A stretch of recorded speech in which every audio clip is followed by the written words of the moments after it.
হাদির জানা যায় এই যে দলমত নির্বিশেষে লাখো মানুষের ঢল নামলো, এই বিষয়টাকে আপনি কিভাবে দেখছেন? এর মৃত্যুটাকে আমি দেখি ওই সময় ইউনূস সাহেব আসার পরে আমি বলছিলাম যে আল্লাহ যাকে ইচ্ছা করে রাজত্ব দেন, ইউনূস সাহেবকে আবার রাজত্ব দিলেন। যার থেকে ইচ্ছা রাজত্ব কেড়ে নেন, কোরআন শরীফের আয়াতের বাংলায় হাসিনার থেকে কেড়ে নিল। ঠিক এর আগে বঙ্গবন্ধু যখন আসলেন, মরা মানুষ চলে আসলেন, কবর খুঁড়ল, জেলখানায় আসলেন, আল্লাহ রাজত্ব দিলেন।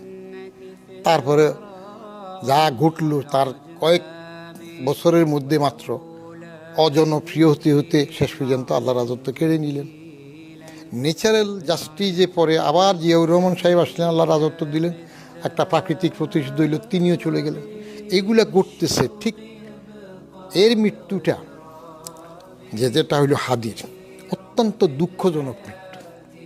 এত অল্প বয়সে একটা